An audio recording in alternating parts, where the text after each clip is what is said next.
This is Hidden Killers Week in Review. A look back at the most prolific stories of the week.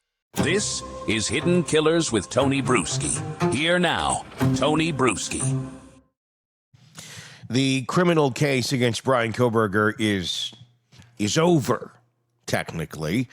But the story is nowhere near done, because when a crime like this happens, especially one that devastates families the way the Idaho murders did, the criminal sentence is only one layer. Beneath that are all the questions about what could have been done to stop what took place. Who saw what? How many warning signs were quietly piling up long before anyone heard the name Bryan Kohberger on the national news? That's exactly what the Goncalves family and potentially other families have now taken aim in another direction other than Bryan Kohberger. This time the aim is at Washington State University, WSU, not local police, not the University of Idaho, not the county, WSU. The place that admitted him, employed him, supervised him, housed him, funded him, and watched him up close in the months leading to the murders. This isn't guesswork. This isn't a family looking for someone to blame. This is a family saying, you had complaints, you had patterns, you had warnings, and you had power. So the question becomes, did Washington State University use any of that power effectively, or did they watch a situation deteriorate and convince themselves it was just a difficult graduate student being awkward? It's a fair question. It's one I don't know that we know all of the answers to, but discovery is a great way to find out. And in a civil suit, you're going to have a lot of that. That means a lot more information is going to be coming out in the coming months about what Bryan Kohberger was like in greater detail. To work with, to have as a employee, to have as a coworker, to have as a teacher, to have as a this and a that. We're going to see a lot of perspectives in the coming months. Are any of those perspectives going to be an actionable situation in which an entity, a university, and someone employed by said entity could have reasonably stepped forward and removed Bryan Kohberger from the position to which he was in, effectively getting him out of Dodge, thus preventing him from being around to commit the crime that he committed? That's what is going to be parsed out in this civil suit, or there'll be a big settlement and we'll never know any of it, which is probably far more likely. But it's an interesting question nonetheless. We're going to go through this, and I'd love to get your thoughts in the comments section on YouTube. If you're not already there, search Hidden Killers with Tony Bruschi. Hit subscribe, please. We're trying to get to 100,000 before the end of the year, and we're getting close. We'll see if we can do it, but we do need your help, so please do hit subscribe on YouTube, and please let me know in the comments section your thoughts on this. Because when you dive into the records, the police interviews, the document dumps, the public reporting since sentencing, you see a pattern that's not subtle. In fact, it's one of the clearest escalating behavioral patterns we've seen in a true crime context tied to a university environment. Faculty and students describe Kohberger as creepy, sexist, intimidating, odd, angry, and deeply troubling. One professor compared working with him to being around a predator. That's not an exaggeration. That language came from a faculty member who lived this in real time. That same professor reportedly warned colleagues that if Kohberger finished his PhD, she fully expected to read about him in the future for stalking or abusing students. That's the kind of thing you only say when your gut is screaming at you that this person isn't just socially awkward, he's dangerous. But feelings are a funny thing.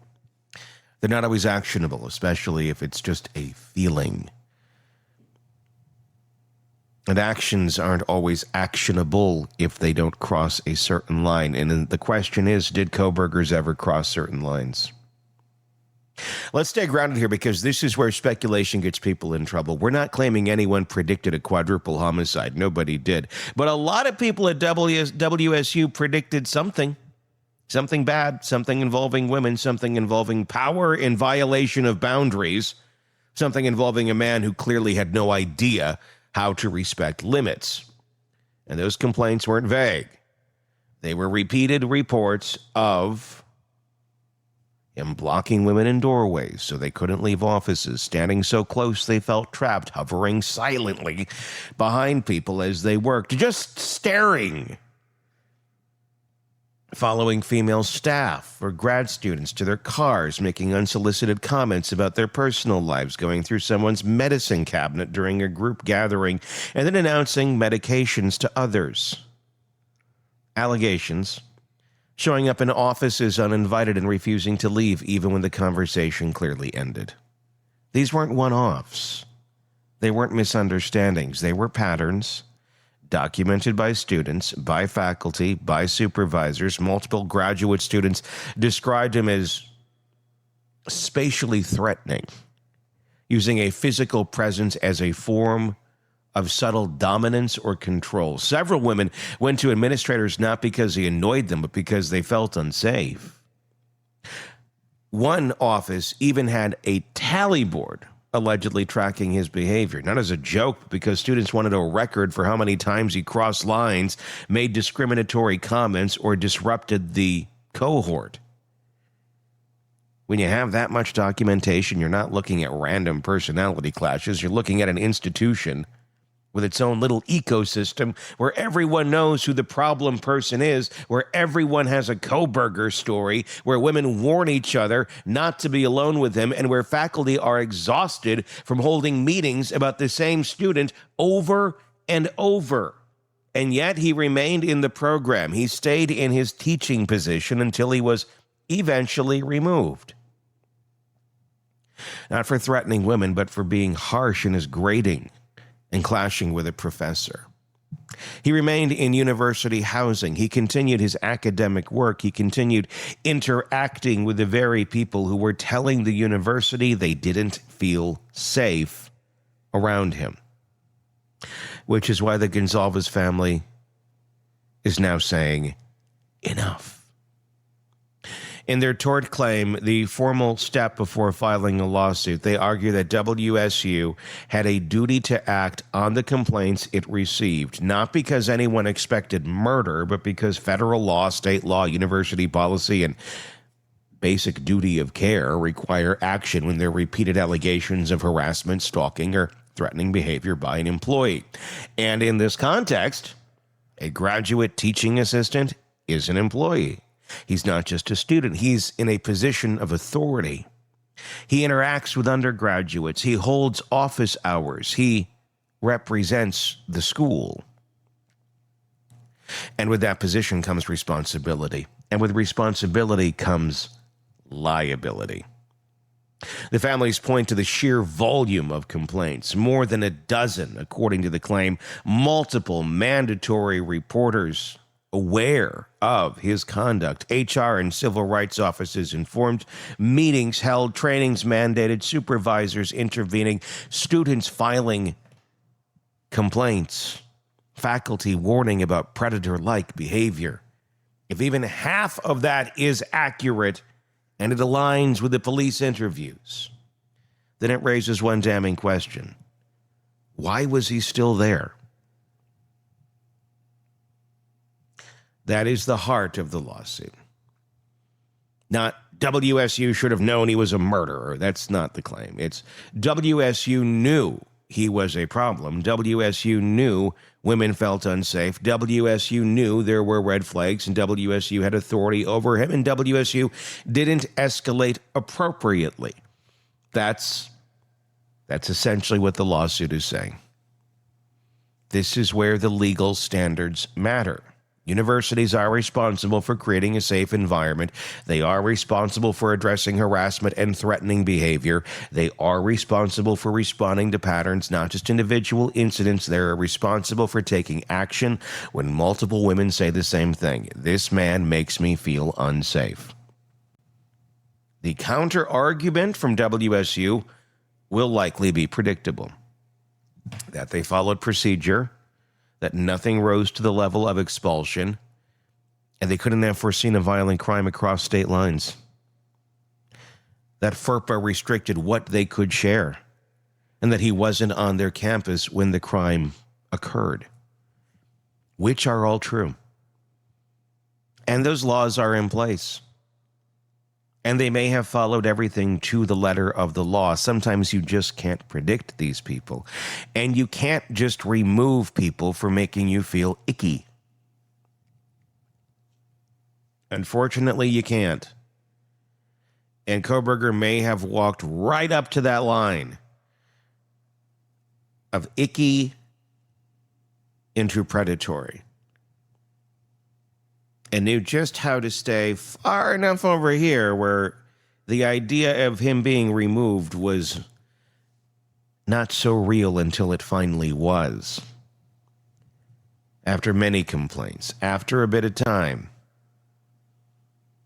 Obviously, that is where it all ended up going, because they did remove him.